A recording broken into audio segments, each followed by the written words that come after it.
On today's episode, Dr. Miles and I interview Evan Transue, a podcaster, public speaker, author of the book Overcoming Mental Health Challenges, and we discuss how he was able to turn his life around, which is a dramatic tale and very exciting. We ask him lots of questions about that, and we also talk about how he works with people moving forward. It's an exciting episode, lots of ahas, lots of golden nuggets, so stay tuned. Doctor, see, I didn't even get your title. How do we refer to you, sir? I'd love to be a doctor, but I always actually, my alter ego is Detective Ev, but really I'm just a health coach, health practitioner. So I know my place with it. I'm not a doctor, not a scientist, just very interested in this stuff and have a personal story. Perfect. Yeah, you sound like a good synergy with mental health and physical health, which Mhm. is basically our podcast. So you're like the perfect guest for us. So this is gonna be great. Great. So, hey, Evan, you have a compelling story that we got a chance to read a little bit about you before you hopped in. But why don't you give our listeners the short 5 minute version of how you got into this field and becoming a health detective and also a public speaker. Yeah. So again, thanks for having me. And as most people in this space, especially if they're doing it professionally, can relate to, you don't think about this at 5 years old. I was not five telling my parents when they asked me what I wanted to be when I grow up. I want to be a functional diagnostic nutrition practitioner. That never crossed my mind, nor did public speaking. But these experiences throughout life led to that passion. So I started dealing with health symptoms, both physical and mental, at around 5 years old. And I'm 28 now, going to be 29 soon. So, it sounds crazy to say it, but it's like that's 23 years ago. And I always remind people of that, though, so that they can think about where the state of health in the world was 20 years ago, especially regarding mental health and stigmas around it and all that stuff. And so I have two great parents, love me to death. They're not college educated. They don't have any advanced degrees or something. So they didn't have a deep understanding of this. They obviously did the best that they could to keep my sister and I healthy. But when I started presenting with symptoms, they did the only thing they knew what to do. They took me to a doctor. And this doctor was well-meaning, good person that I still know to this day, actually. And what happened there was literally the one singular thing that probably led to everything else happening over the next 13 years after that.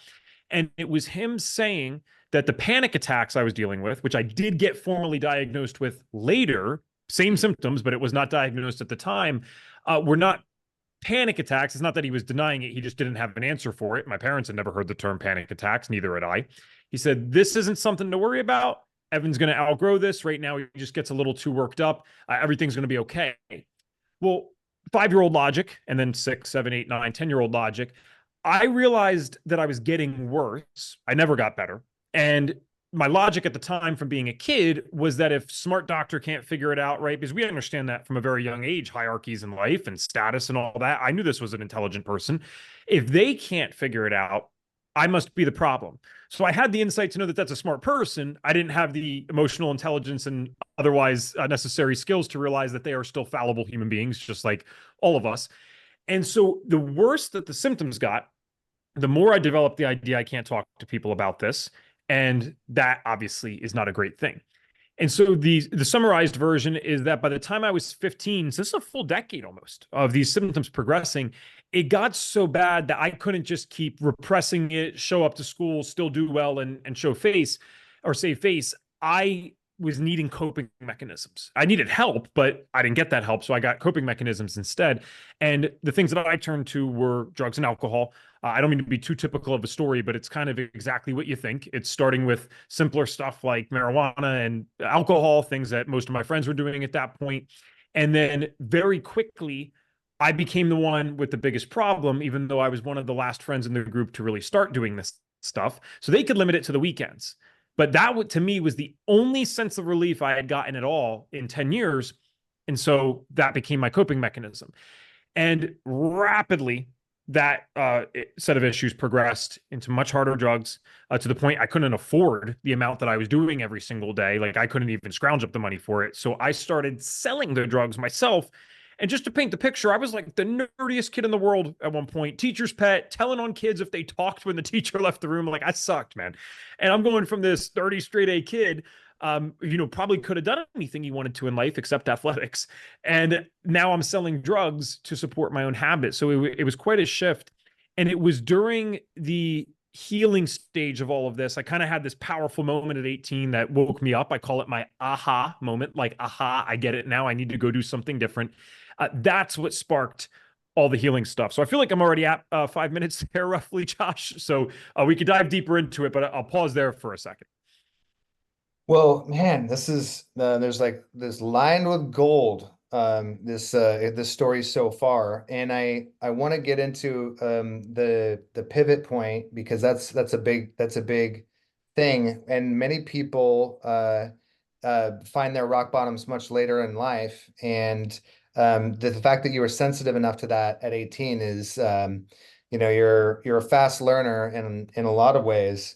But the thing that I just point out, to that thing that the thing that you underlined with the experience you had with a doctor not knowing what's wrong with you, and then the mistake is, giving an optimistic, this is all going to go away soon. This will get better over time, and everyone internalizing that. And then when that didn't prove to be true, there's not something wrong with this diagnosis or this prognosis. There's something wrong with me, right? Then you get into shame, and without coping mechanisms, you turn to recreational drugs.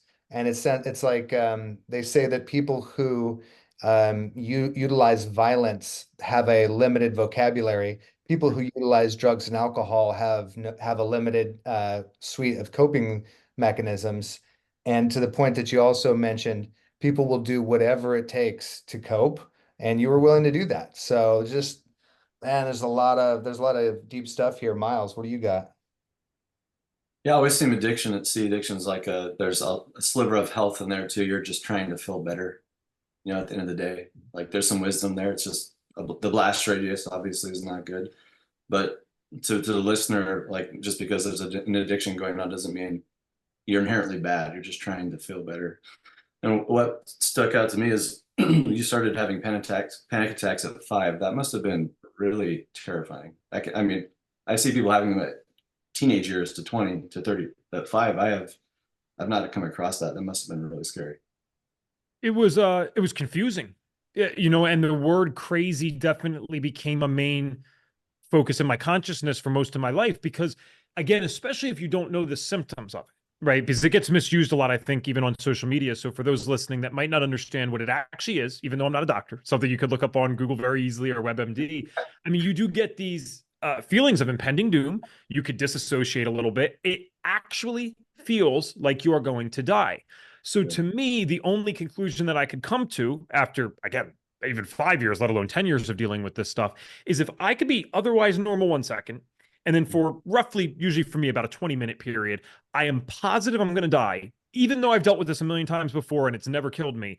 And then it's not that I'm fine afterwards, but I'm calm and I'm more drained than anything, but I'm aware that I'm not in that state anymore. The only word for that, if there wasn't a diagnosis, was crazy. Because how could I think I'm going to die 1 second and then be good in 20 minutes? And it happens over and over. And every single time I believe it, that just seems crazy to me. Yeah, that's completely overwhelming. Was listening to you and other podcasts before, and you said you grew up in a perfectly normal family, no trauma, things felt good. So this must have been extra confusing because you couldn't really pin it on, hey, I was being bullied or abused at home.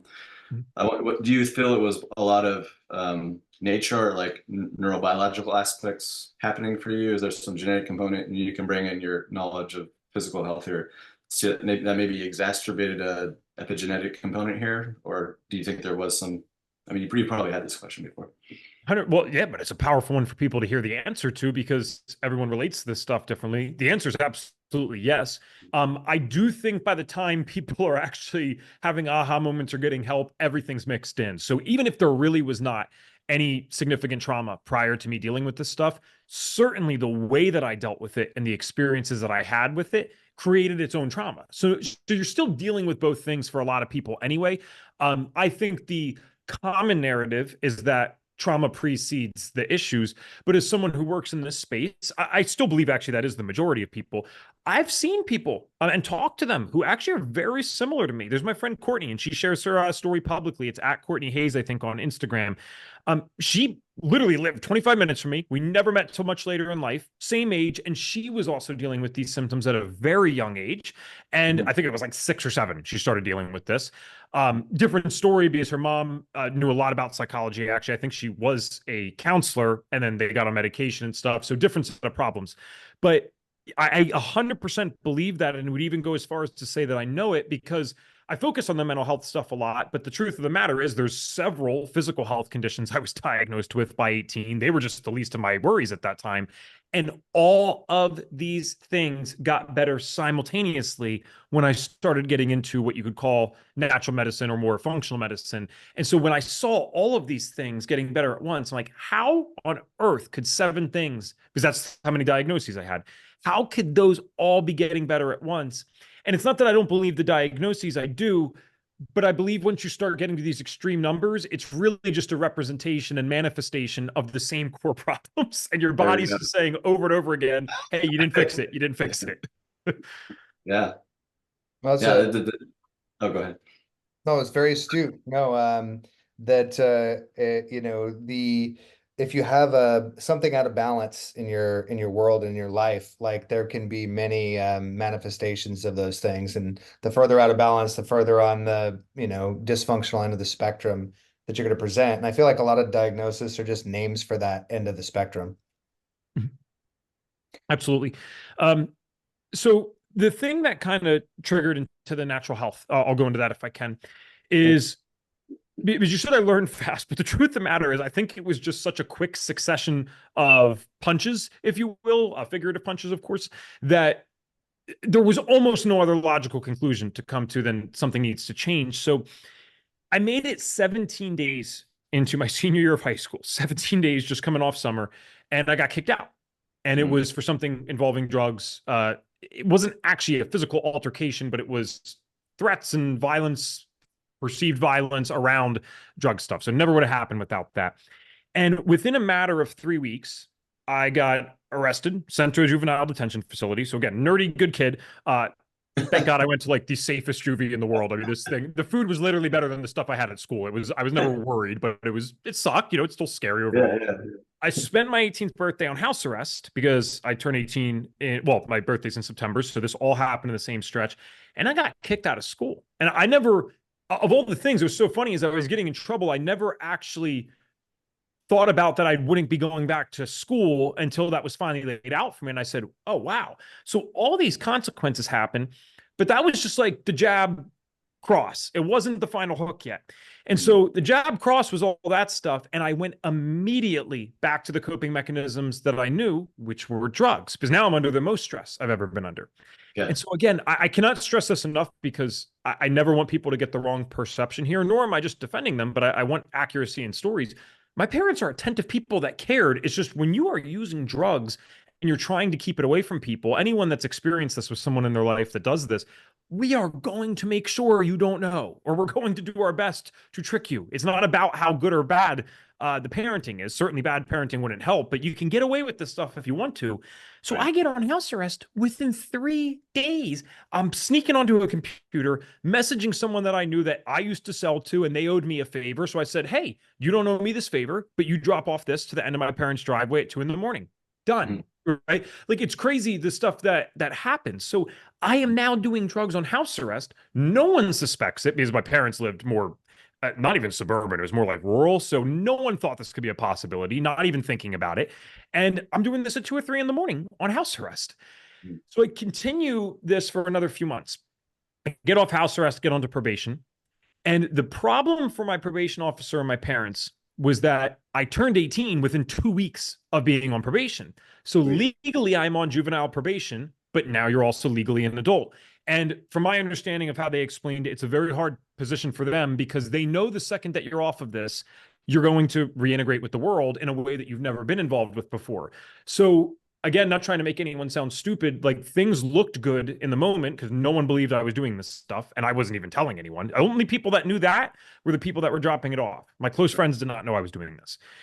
And so they wanted the counselor and probation officer specifically wanted me to be doing things that were adults like, but with some restrictions. So, like, believe it or not, 3 months later, I was allowed to go out on New Year's Eve, but I had to be picked up at 12 o'clock when my parents were coming home. And of course, you're not supposed to be doing drugs. And they figure if you're getting picked up, you wouldn't.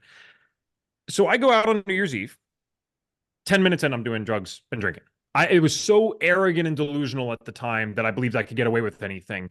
And mostly delusional. It's not that I actually was like, oh, yeah, I'm one-upping them. It was never about that.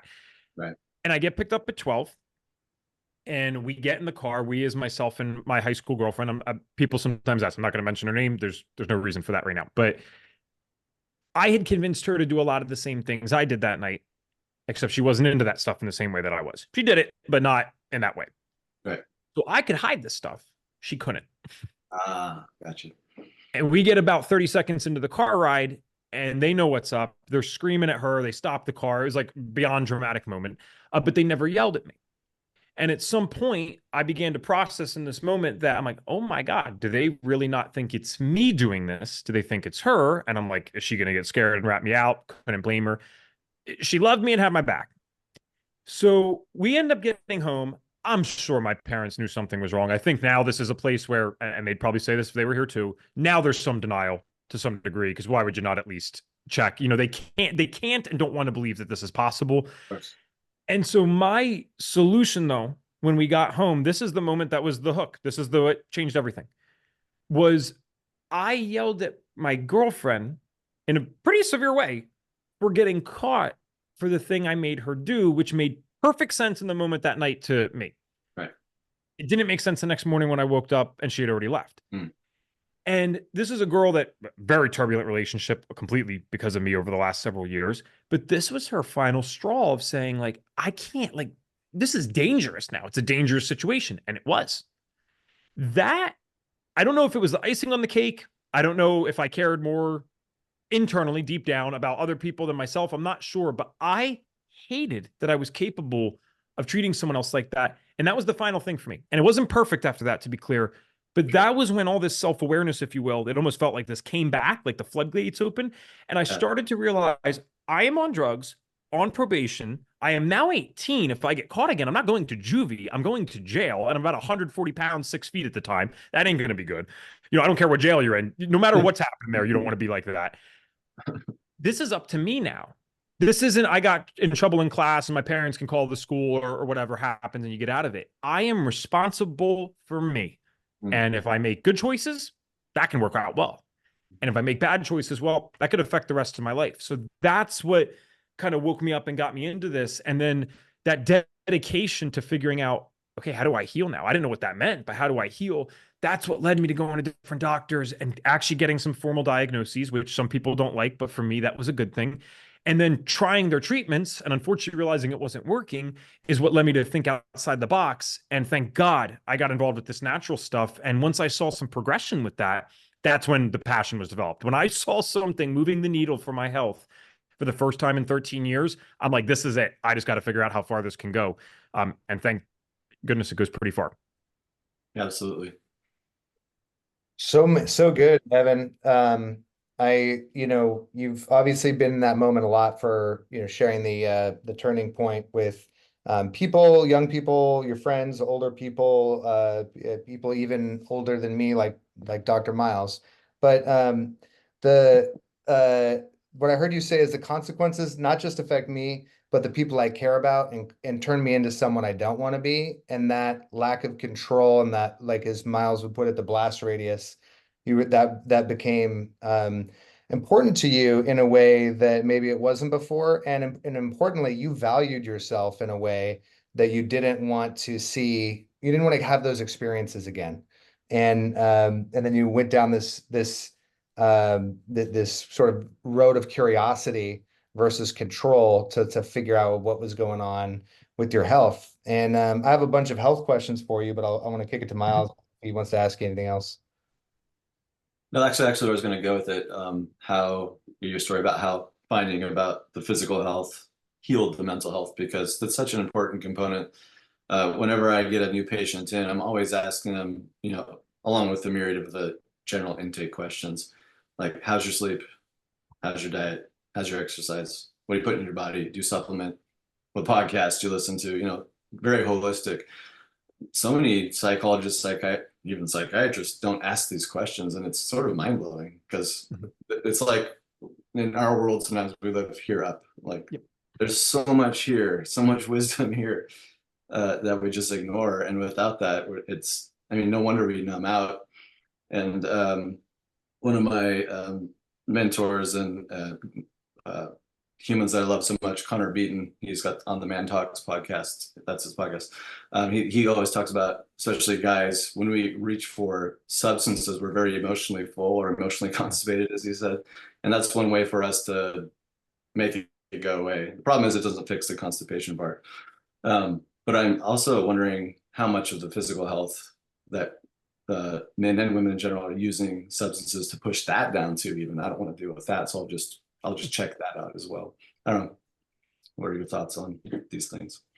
Yeah, I mean, some of the physical health symptoms that I had, one of them was severe, awful cystic acne. So certainly using the drugs, like when I took benzodiazepines recreationally, you don't care about anything, let alone that you have cystic acne. So it was a break from that. So I wouldn't say most of the physical symptoms I felt any relief with drugs. It wasn't really something I thought about, but that one definitely would be a physical health symptom, where to get a break from not having to think about that all day from like 9 years old on. That I didn't have cystic acne at 9, to be clear, but I started breaking out at 9. That was, to your point about this before, where it's like the drugs are, or how people use these drugs. It's like, listen, people wouldn't do this if it didn't work for some time. If you picked up the drug and it didn't work the first time, you'd say, oh, this is dumb, I'm not going to do this. No, that's the issue. It did work in the beginning, but then it stopped. But now I need the drug. So now there's new problems, and you just masked the underlying thing. So you still got to deal with those later. You're just delaying that. And usually they get worse while you're delaying it. Yep. That's right. And how did you measure success when you were on this original path? So you're 18, you're trying not to detonate your life. What was your metric of success going forward? And like you said, when you got a taste of progress, what were those initial metrics for you? Mm-hmm. So mental health at one point was something that was a daily battle. So even having a day where I felt optimistic, I wasn't conscious of it at the time per se. I could just, oh, well, I'm having a good day. Like, I wasn't looking for it at that time, but I started to notice these things. So I'm like, wow, this day was like good. I had a positive outlook. I noticed too how much depression tricks people and tricked me, because it would take the same situation and you literally see it from like a glass half empty lens, when really the glass was half full or it was completely full. And so just the shifted perspectives, I'm like, wow, my mood completely dictated the way that I saw this thing. And I do believe that's a skill that we can develop regardless, but certainly my emotions trigger that. So like, that's interesting. And then the physical health symptoms, they were much easier to track, because again, my skin looked horrendous at one point. So even a 20% increase in that was a notable jump for me. I'm like, wow, I'm starting to break out less, or I don't see new ones developing. Unfortunately, if you're dealing with cystic acne, even if you could stop the acne overnight, it takes months sometimes for those to heal and the scars that come with it. So just to see nothing else forming, that was great. The diagnosis that I got at 18 was something called Meniere's disease. That's an inner ear disorder that's characterized by pretty extreme vertigo and progressive hearing loss in one or both ears. And in my case, it would have been one ear. I say would have because I don't have that anymore, which I know some people will argue that. That's fine. I have the doctor's records, so I can show people this. But besides the point, that one, to not get days where I was having extreme vertigo, or seeing that I could manage the vertigo and I could control the triggers, where before it was random, all these little things were like light bulbs to me. I'm like, oh, this is great. So in reality, I was still suffering worse than most people, probably, Josh. Not everyone, but most people my age. But just to see these days where, oh, I could pause the symptoms for a few hours, or I can have an optimistic attitude that day. That's all I needed. And I think this is what also, as it ties into mental health, I think this is what also helps people that are having suicidal ideations. They're not looking for a perfect life overnight. They're looking for some hope that this isn't going to last forever. So even though I still felt like crap compared to today, just knowing that I was making progress, and that for the last decade plus, I'm declining. And now even just 5% better was, I was more energized than most people just because of that inspiration that came from that 5%. So I measured it loosely at first. And then it was like, how much better is my skin? How many days in a row? And not literally tracked. I'm not journaling this, to be clear, but I was keeping an eye on how long do the moods last, the positive moods and negatives. How much clearer does the skin get? What triggers the skin? What triggers the dizziness? Like all those types of things. Well, that's pretty in depth. Damn, you pay a lot of attention to yourself. I think you're a good example of the power of having self-awareness and sensitivity to what's going on with you, because the pain is enough motivation to get started, the progress enough motivation to keep going. So just the fact that you had all that kind of awareness, sometimes, I mean, I'm surprised at what people don't notice that's going on with them. So kudos to you. I have a bunch more questions, but Miles, you want to jump in or can I keep going? Um, Mine was, I'm sure you want to talk about your work in schools, which I think is super valuable. And in my field, I'm so grateful that you're doing that. I can't tell you how many patients I work with and they have their aha moments like, why are we not teaching this in schools? Like over and over and over. I'm like, yeah, I agree. Thank you for doing that, because we have school counselors, but they're all right sometimes. What do they really do? You're going in there and you're explaining this and you're starting at kindergarten all the way to high school. Am I right about that? Is that I historically have done as young as that, just in case anyone does reach out because of this, which I'm always grateful for. I do almost exclusively do high school and early college now. Yeah. Okay. Thank you for doing it. Yeah. I think it's super important. So yeah, how did you get started doing that, and how's it going now? Yeah. Thanks, man. I don't know. Sometimes I look back, like I've just had a weird life where it seems like everything's perfectly connected. So I don't know. I'm grateful for it. But I ended up getting into, very shortly after getting arrested, I got involved in a group of young adults who were highly into personal development. And it's funny because it didn't come from my counselor or anything. I met this person at a local community college that I only went to for a semester and a half. And the only person I met from that got me involved in this group without knowing anything about me or my story. I mean, it's like magic. I don't, it's fate sometimes, it seems. Yeah. And that group, it was like a sales group. It's like network marketing, to be honest. I kind of beat around the bush with it because some people don't like that. I'm not in network marketing, but it was good for me, man. They got me reading books. They got me setting goals. That did more for me than any education I got in school, just being honest. So by being involved with that, though, after several months, my mentor, Ben, who I now live like 15 minutes away from in North Carolina, we were all in PA before, he told me one day, like when I walked in, he's like, hey, you're going to give the intro today. Like, because again, people are speaking, trying to sell the stuff. I'm like, intro, I don't speak, I don't do that. Like that's not a thing that I do. But I looked up to him and I really liked him, and he was a few years older than me. So I just, thankfully, my desire to impress these people, because I really liked this group, worked to my benefit in that case, because I was willing to basically do whatever they asked. And thankfully they led me in the right direction. So I got up there and I spoke, and I didn't know how to speak on anything else other than just referencing why I was passionate about what we were doing. Because everyone's pissed that you invited them to a network marketing thing once they realize what it is. So it was genuine for me. I'm like, hey, you guys know, some of you at least in the audience, I wasn't going through such great times a little bit ago. This has really helped me. I got a lot of work to do and a long road to go, but this is why I'm passionate about it. When I say this is literally the way I experienced it. There is no fluff to this. It's not for a story. I went from being terrified of public speaking my whole life to I talked for 3 to 4 minutes, maybe 5 if I was rambling like I do still nowadays, but just with less consciousness around it. Like I just would ramble without thinking. Bam. Intuition, God, whatever you call it, this is what you're supposed to do. I'm like, what? And so that lit a fire. So I had never been motivated to do anything like that career-wise, or really anything career-wise, honestly. So that focus, though, has now still been here for 10 years. And I ended up getting into it. There's a lot more to the story that's not relevant to this podcast, but just dedicating to practicing it, dedicating it to getting better. And then the way that I actually finally got the quote unquote big break with it was just as lucky or crazy, if not more, than the story I just gave you. So I ended up starting with a nonprofit that had me go speak at a lot of schools locally. And I started independently as well about, a year or two into working with them. That was 7 years ago now or so, 6 years ago. And now I do it fully independently. I still absolutely love that organization and what they do, but, you have to graduate from certain things and progress. But it's been one of the biggest blessings ever. And I'm so glad that you understood what I meant about those aha moments, because people that get better, there usually really does seem to be, this is the line. Here's where my life was before. Here's it after. And I don't know how to counsel. I don't know how to be a psychiatrist or psychologist. I do know how to give someone that moment where they can draw the line in the sand. That's really good. I think it's super hard for us sometimes too. As mental health practitioners. Yeah, well, that's awesome, Evan. And it's there's a lot of you saying yes to the moment, in good and bad ways. That could be the subtext of your book. Like, Right?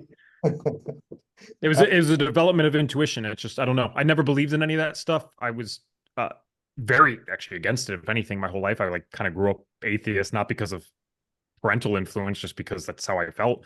And there's just certain things that I get that I'm like, that's not a feeling. That's not a thought, like in terms of like a logical, rational thought. It's not an emotion. It's just, I know. It's almost like, and I hope this doesn't sound too far out to any of the listeners, especially because I know your podcast is more directed towards men. The women love this. They get this right away. Exactly. It literally, just like I know that my wife's sitting in the other room right now, it is a knowing, like, oh, that's just what I'm supposed to do. Well, how do you know that? I don't know what to tell you. It's implanted. It's like given to me, and you know it and you follow it. And then when it works, you're like, come on. And when it works 10 times, then now I just don't even question it. I'm like, all right, what are we doing next? That's it. Yeah. Intuition. Yeah. That's what I was talking about. How guys, I think we think our way through our emotions. We forget like down here below our chin. That's where that intuition lies. And I think you're correct. Women access it a little bit easier than we do. We have it, but we're so taught to be in our heads. But if we go into our bodies more, that's where it is. Or we have moments that thrust us into going into our bodies where that stuff lives. So that's great. And you do have a book, by the way, Josh was talking about, right? Is that accurate? I do. It's called Overcoming Mental Health Challenges, How I Resolved 13 Years of Mental Health Issues Naturally. I did that like it was February of 2020. So it's not like some New York Times bestseller. It's a good story. People like it. In the world of public speaking, you're supposed to basically have a book. It's like kind of your business card. It's better than, it's better than like 100,000 Instagram followers. Like that's just what you want. So, I don't know how many it's sold. It's not a lot. Like it's under 1,000 to be clear. It's always was used that way, but it's kept on Amazon. If someone's in a terrible situation, because seriously, some people with mental health things are on disability. If you reach out to me on email or something, I literally send you the Kindle version for free. It's just PDF and then you download it. I make $1 on Amazon and then they tax it, or I send it to you for free. I don't really care. It's all good.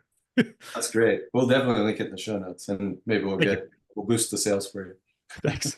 Evan, I gotta combat you, man. After watching Pommel Horse Guy, I think nerds can accomplish a lot. I think you were selling yourself short on the athletics as a kid. You've got a lot of untapped potential.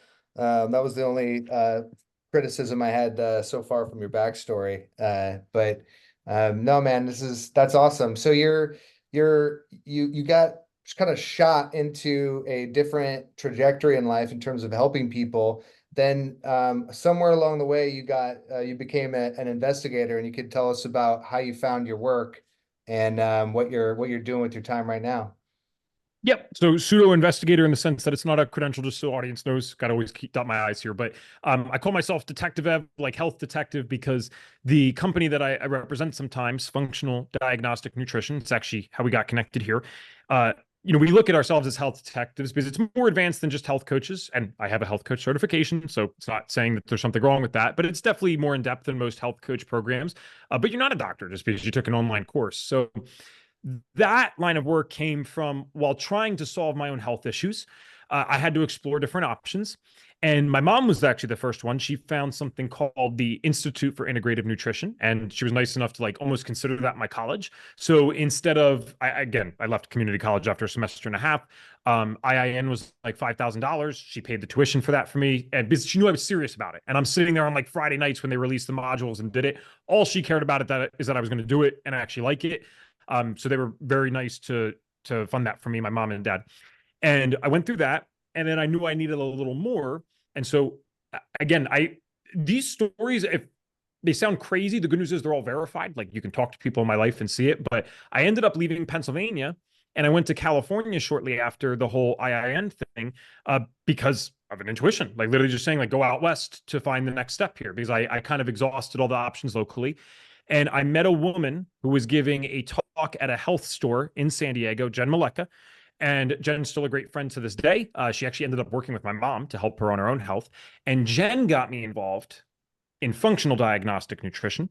And I always loved them. I graduated 7 years ago, always loved, representing them in everything that they do. But I reached out in 2020 because the school shut down. And so I was speaking in schools, and I was like, holy crap. Like, I thought I'm in nonprofit speaking in schools, baby. I'm like, I'm good to go. Like, I'm not rich, but I'm good to go. And then that shuts down. I'm like, all right, not as safe as I thought.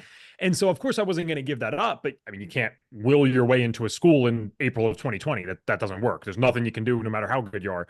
And so I reached out to FDN, and the founder asked, said, what can you do? I said, I can speak and I can sell. And he's like, all right, I got something for you. He's like, we need a podcast. You want to start this? So we literally started that podcast almost 4 years ago now. It's called the Health Detective Podcast. And that's what I do for them. I travel to some conferences sometimes too, but mostly it's the podcast and interviewing people who have been through crazy health challenges, things that we're told that this is not curable. This is a permanent thing. You cannot fix this. And they are living proof. Proof can often show you the lab results, even before and after, that they resolved these things using natural methods. And so I'm just blessed to interview people like that. So that's my work with that now. My wife has the same certification. And so she's actually just on a call with the client, and she'll work with them more in depth. I actually don't really work with clients too much nowadays. I'll do the front end stuff like podcasts, or I'll talk to them on the phone and see if they're a good fit. And then she hates all that stuff, but she loves the coaching. So it's a good partnership, but that's what we do. That's awesome. What are your thoughts on Dr. Joe Dispenza? I know he does something sort of similar, but through meditation in the mind. Is that a crossover for you guys, or not really? Yeah, I mean, I'm very familiar with him, and I think he's a good person that's trying to do good work. And this is I'm happy to talk about it, but it is a separate conversation. Throughout all of this, actually, in the last few years, not only am I not an atheist, but I'm born again Christian. And so I'm careful about some of the methodologies, because I do think they're spiritual in nature, and I don't think those people hide it. I mean, if you listen to some of the stuff that they're saying, they're genuinely asking you to bring in energies and spirits. Yeah. Now, you don't have to believe in that. That's fine, but Sure. you can't deny that that's what they're saying. So I don't personally do that. I think there's scientific validity that shows pretty clearly that what Dr. Dispenza is doing works for healing. So I'm, as someone who went from atheist to New Age spiritualism to born again Christian, far be it from me to be arrogant enough to say I know 100% what's right, to be clear. Sure. But it's not for me perfectly, but there is clearly something to be said about what we believe our body is going to experience and what it actually experiences. If that wasn't true, then pharmaceuticals would not have to pass the placebo test. People, it's kind of remarkable, the people that say, oh, I just don't believe in the power of the mind flat out, because I'm like, do you understand that one of the largest industries in the world that pays billions and probably trillions of dollars to operate what they're doing, they want everything to be as good as possible, they have to fight the standard of human belief? That's literally what they do. So I don't know how you could say it's not real. I don't get too far out with it, but 100% I think it is both in alignment with a Dr. Dispenza teaching and even a Christian teaching that your thoughts matter. That's in the Bible. That's in all this stuff. Everything, single one of them agree on what you think seems to have some results for what happens externally. So I absolutely believe in that. Yes. Yeah, that makes complete sense. And you definitely nailed the placebo effect with pharmaceuticals. Yep. It's such a fascinating phenomena that humans have, for sure. Yeah. So, gosh, Evan, I'm getting a lot out of this, and I love your very organic and very I don't know, self-appointed career path that you've progressed through, using all the bugs as features in a way. If you are talking to our audience, is there a message you want them to underline for them that you don't want them to walk away with without hearing before they turn off the pod? Yes, audience is primarily towards men, right? Not exclusively, maybe, but primarily. Yeah, we have some women, but I think it's probably 75% men. Yeah. Sure. Well, I'm sure the women would Yeah. appreciate this anyway. So what I would say is, because I'm an eccentric guy, especially in person, man, I'm not the most hyper masculine, but I'm also not the opposite. And I think the message then to men is there is a balance between what's being taught. There's two camps in today's world. Won't mention names for this. People can use their imagination. There is the hyper red pill where it's like literally like screw women, all of them are out to get you, all that stuff. And it's like, you just need to be the best so that you can attract them and dispose of them as you wish. Okay. I don't think we need to do that. Then at the same time, there is an opposing movement that's like, bro, we need to feel everything. And like, dude, you just got to cry with your brother sometimes. I'm not making fun of it per se, but dude, there's something inside of me. Maybe it's just testosterone. Maybe it's something I need to work on. I'm open to that. That does not feel, No, it's being a man, right? yeah, like that doesn't feel right either. And so I think there's a balance between being able to recognize that I'm having an emotional experience and that I need to work on something versus sitting around for 9 months and just moping about it. And if you have clinical depression, that's different, but it's like, no, Right. I'm not saying that you have to ignore and repress it completely. And I don't think that you have to sit there and feel every little thing either. It's like, when I feel the best as a guy is when I acknowledge the problem and I go and do something about it. I take action. Oh, the bank account's not where I want it to be. Get to work. Don't lose sleep. Don't stay up till 4. Don't stop eating well because that you're working hard, but focus, man. Get off the damn phone, get off the damn social media and get to work. And you can tell when something's a high versus when it's satisfaction or fulfillment because you actually feel good about what you're doing. Those methods, that's fulfillment. It's not a high like the video games and the pornography and all that stuff. I would definitely stop that. Do not do that. And that would be the message, especially with a primarily male audience, is I don't think enough people go in the middle and say that there is a middle ground to here. And you don't have to be crazy narcissist and you don't have to be emotional hippie either. Like just be human. I love that emotional hippie. It's exactly the way Trevor Bowen, the Man Uncivilized podcast creator, he has a book called Man Uncivilized. And he talks about right now we're split up in these archetypes of the Marlboro man and the sensitive new age guy. You just nailed both those. And it's like, we kind of need to bring them back to the middle because they both have things that each other need. Like we should be able to access our feminine, but also be able to be a man and do manly things. Yeah. What's that book again? Man Uncivilized. It's phenomenal. Trevor Bowen is the guy's name. He has a podcast called Man Uncivilized. He's good buddies with Connor Beaton, who also does the Man Talks podcast.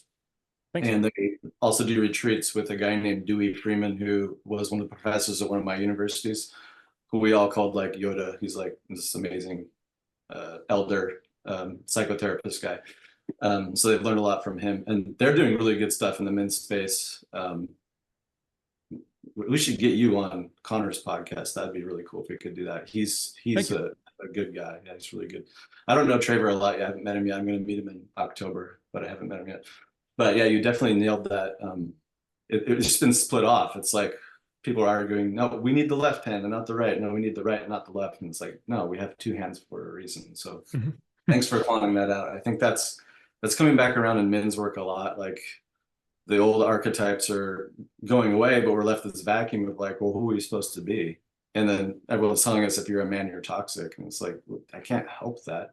I'm just being a man. So what is healthy masculinity? And that's kind of one of the things that we're trying to get across in this podcast and kind of flesh out a little bit. So thanks for speaking to that.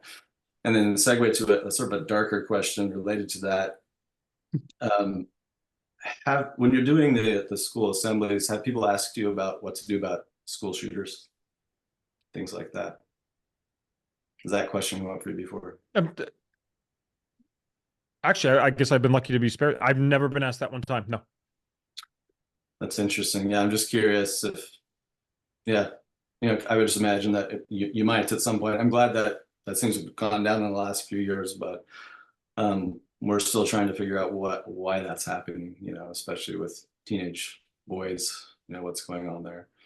Yeah. Well, the Jordan Peterson guy, I like his quote on this. He says, if you think, strong men are dangerous, wait till you see what a weak man does. And it's like that. I mean, I don't pretend to have the answers to that, but I mean, fundamentally, that seems what it is, right? You have a man who's beaten down by society, clearly has severe mental health issues on top of it, and it's this perfect storm for if I do this, it's an expression of like covert narcissism. I think that's so. I think there's different types of narcissists. I know that you would know better than me. I think one of them is covert or something, or vulnerable narcissists, and it's like that's the quiet one that you don't know, but really they want to be seen, and they're very self conscious because they've been beaten down.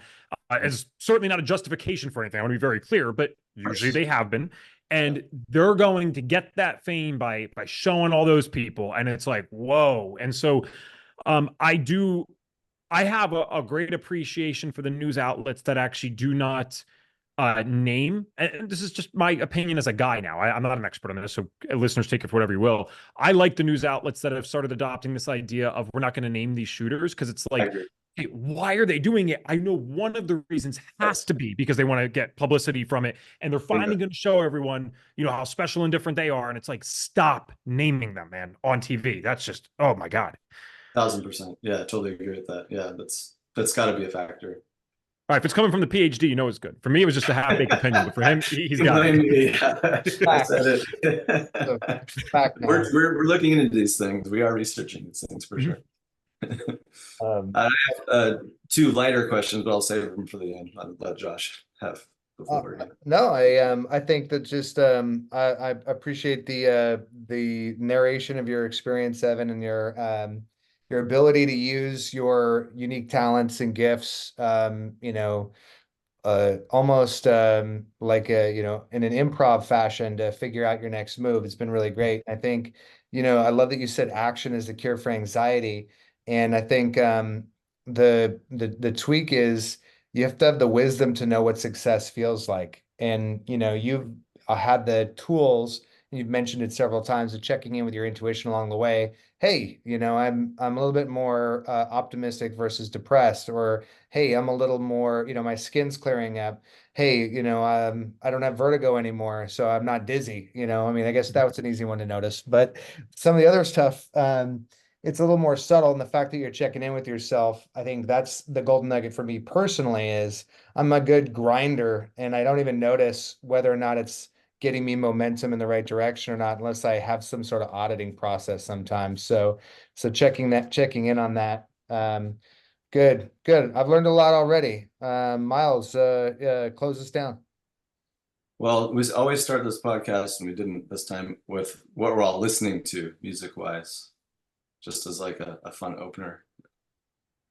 What do you got going? What's playing? Yeah, I'm lame just in the sense that I'm not a music guy. I don't listen to like new music at all. Couldn't even tell you a song that's come out probably in the last 4 years. I'm sure I've heard it at a mall or something, but I wouldn't know that offhand. I'm a real big audiobook guy and personal development or like YouTube.